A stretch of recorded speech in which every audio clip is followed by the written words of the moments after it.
Miss Honey's story. "We mustn't hurry this," Miss Honey said, "so let's have another cup of tea.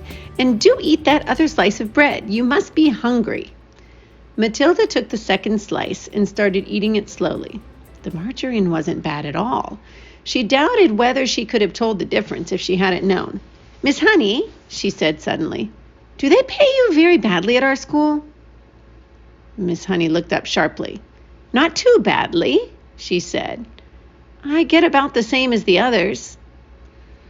"But it must still be very little if you are so dreadfully poor," Matilda said. "Do all the teachers live like this, with no furniture and no kitchen stove and no bathroom?" "No, they don't," Miss Honey said rather stiffly. "I just happen to be the exception." "I expect you just happen to like living in a very simple way," Matilda said, probing a little further. "It must make house cleaning an awful lot easier, and you don't have furniture to polish or any of those silly little ornaments lying around that have to be dusted every day.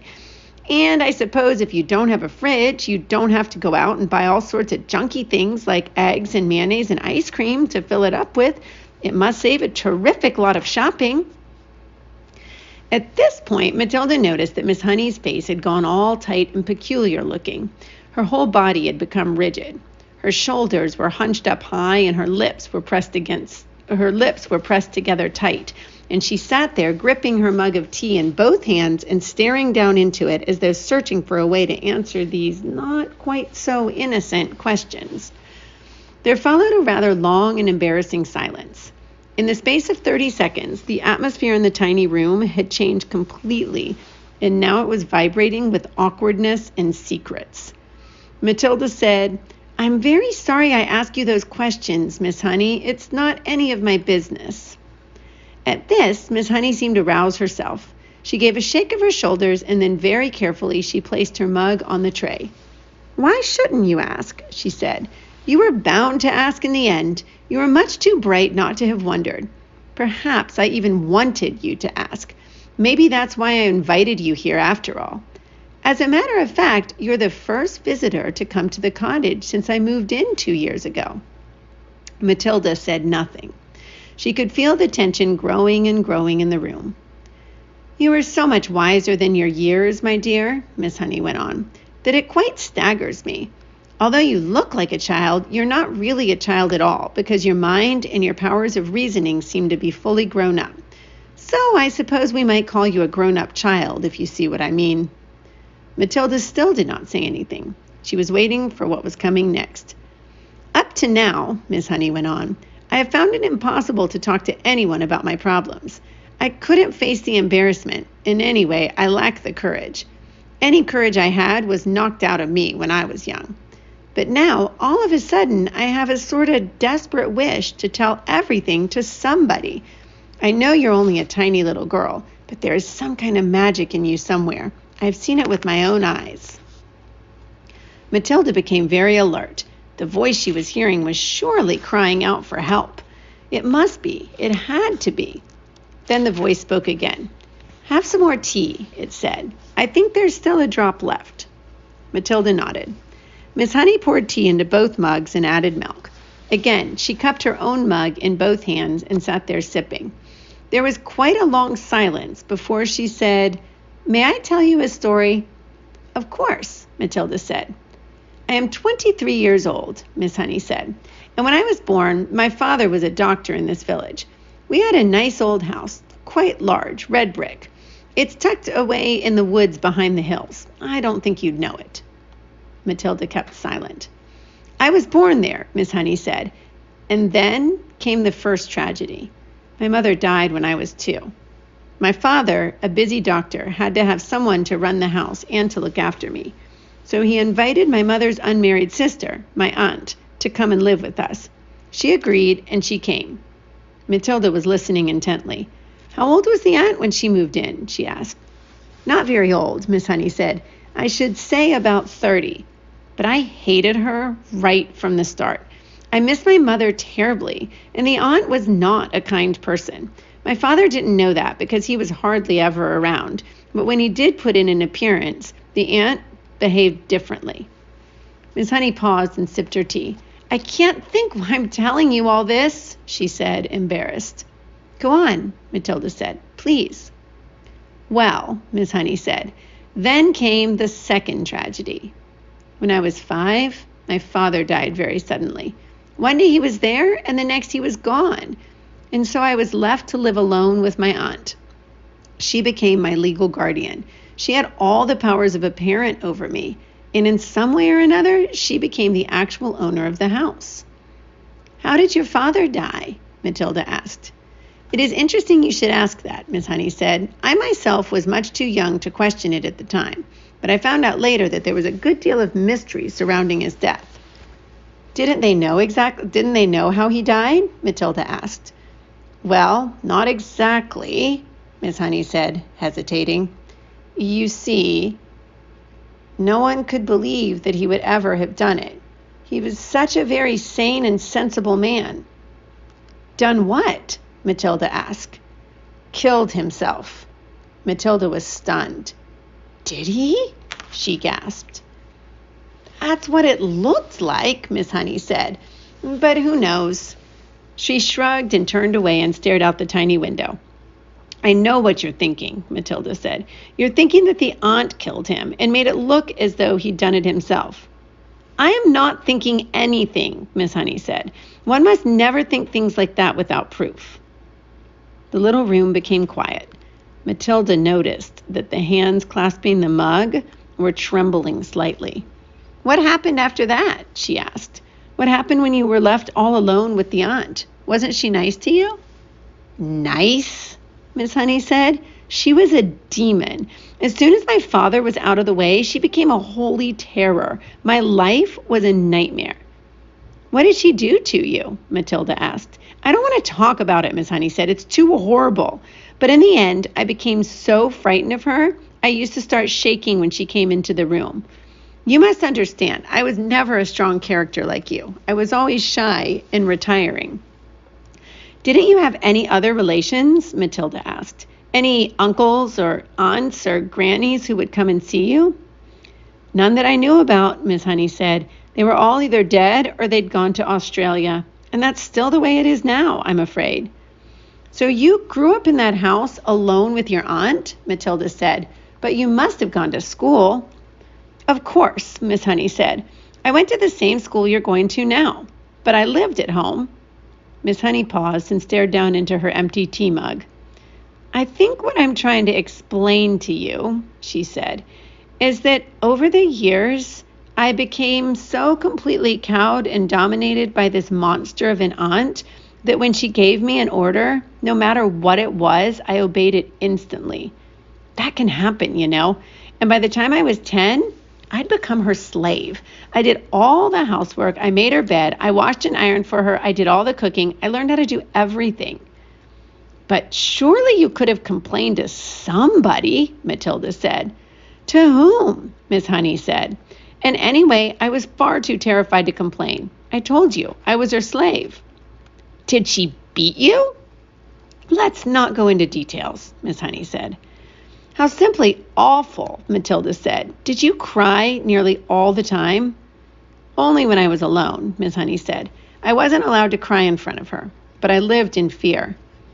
What happened when you left school? Matilda asked. I was a bright pupil, Miss Honey said. I could easily have gone into university, but there was no question of that. Why not, Miss Honey? Because I was needed at home to do the work. Then how did you become a teacher? Matilda asked. There's a teacher's training college in Reading, Miss Honey said. That's only a 40-minute bus ride away from here. I was allowed to go there on condition I came straight home again every afternoon to do the washing and ironing and to clean the house and cook the supper. How old were you then? Matilda asked. When I went into teacher's training, I was 18, Miss Honey said. You could have just packed up and walked away, Matilda said. Not until I got a job, Miss Honey said. And don't forget, I was by then dominated by my aunt to such an extent that I wouldn't have dared. You can't imagine what it's like to be completely controlled like that by a very strong personality. It turns you to jelly. So that's it. That's the sad story of my life. Now I've talked enough. Please don't stop, Matilda said. You haven't finished yet. How did you manage to get away from her in the end and come and live in this funny little house?" "Ah, that was something," Miss Honey said. "I was proud of that." "Tell me," Matilda said. "Well," Miss Honey said, "when I got my teacher's job, the aunt told me I owed her a lot of money. I asked her why.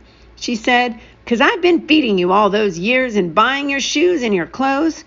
She told me it added up to thousands, and I had to pay her back by giving her my salary for the next 10 years. 'I'll give you £1 a week pocket money,' she said, 'but that's all you're going to get.' She even arranged with the school authorities to have my salary paid directly into her own bank. She made me sign the paper." "You shouldn't have done that," Matilda said. "Your salary was your chance of freedom." I know, Miss Honey said. "But by then, I had been her slave nearly all my life, and I hadn't the courage or the guts to say no. I was still petrified of her. She could still hurt me badly." "So how did you manage to escape?" Matilda asked. "Ah," Miss Honey said, smiling for the first time. "That was 2 years ago. It was my greatest triumph." "Please tell me," Matilda said. "I used to get up very early and go for walks while my aunt was still asleep," Miss Honey said. "And one day, I came across this tiny cottage. It was empty. I found out who owned it. It was a farmer. I went to see him. Farmers also get up very early. He was milking his cows. I asked him if I could rent his cottage. 'You can't live there,' he cried. 'It's got no conveniences, no running water, no nothing.' 'I want to live there,' I said. 'I'm a romantic. I've fallen in love with it. Please rent it to me.' 'You're mad,' he said. 'But if you insist, you're welcome to it. The rent will be 10 pence a week.' 'Here's 1 month's rent in advance,' I said, giving him 40 pence. 'And thank you so much.' 'How super!' Matilda cried. 'So suddenly you had a house all your own. But how did you pluck up the courage to tell the aunt?' 'That was tough,' Miss Honey said, 'but I steeled myself to do it. One night, after I'd cooked her supper, I went upstairs and packed the few things I possessed in a cardboard box and came downstairs and announced I was leaving. 'I've rented a house,' I said." My aunt exploded. "Rented a house?" she shouted. "How can you rent a house when you have only £1 a week in the world?" "I've done it," I said. "And how are you going to buy food for yourself?" "I'll manage," I mumbled, and rushed out of the front door. "Oh, well done, you!" Matilda cried. "So you were free at last?" "I was free at last," Miss Honey said. "I can't tell you how wonderful it was." "But have you really managed to live here on £1 a week for 2 years?" Matilda asked. "I most certainly have," Miss Honey said. "I pay 10 pence rent, and the rest just about buys me paraffin for my stove and for my lamp, and a little milk and tea and bread and margarine. That's all I need, really. As I told you, I have a jolly good tuck-in at the school lunch." Matilda stared at her. What a marvelously brave thing Miss Honey had done. Suddenly, she was a heroine in Matilda's eyes. "Isn't it awfully cold in the winter?" she asked. "I've got my little paraffin stove," Miss Honey said. "You'd be surprised how snug I can make it in here." "Do you have a bed, Miss Honey?" "Well, not exactly," Miss Honey said, smiling again. "But they say it's very healthy to sleep on a hard surface." All at once, Matilda was able to see the whole situation with absolute clarity. Miss Honey needed help. There was no way she could go on existing like this indefinitely. "You would be a lot better off, Miss Honey," she said, "if you gave up your job and drew unemployment money." "I would never do that," Miss Honey said. "I love teaching." "This awful aunt," Matilda said. "I suppose she's still living in your lovely old house?" "Very much so," Miss Honey said. "She's still only about 50. She'll be around for a long time yet." "And do you think your father really meant her to own the house forever?" "I'm quite sure he didn't," Miss Honey said. "Parents will often give a guardian the right to occupy the house for a certain length of time, but it's nearly always left in trust for the child. It then becomes the child's property when he or she grows up." "Then surely it is your house," Matilda said. "My father's will was never found," Miss Honey said. "It looks as though somebody destroyed it." "No prizes for guessing who," Matilda said.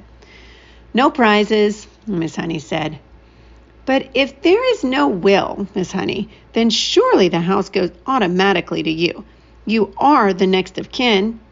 I know I am, Miss Honey said, but my aunt produced a piece of paper supposedly written by my father, saying that he leaves the house to his sister-in-law in return for her kindness in looking after me. I am certain it's a forgery, but no one can prove it. Couldn't you try? Matilda said. Couldn't you hire a good lawyer and make a fight of it? I don't have the money to do that, Miss Honey said. And you must remember that this aunt of mine is a much respected figure in the community. She has a lot of influence. Who is she? Matilda asked. Miss Honey hesitated a moment. Then she said softly, Miss Trunchbull.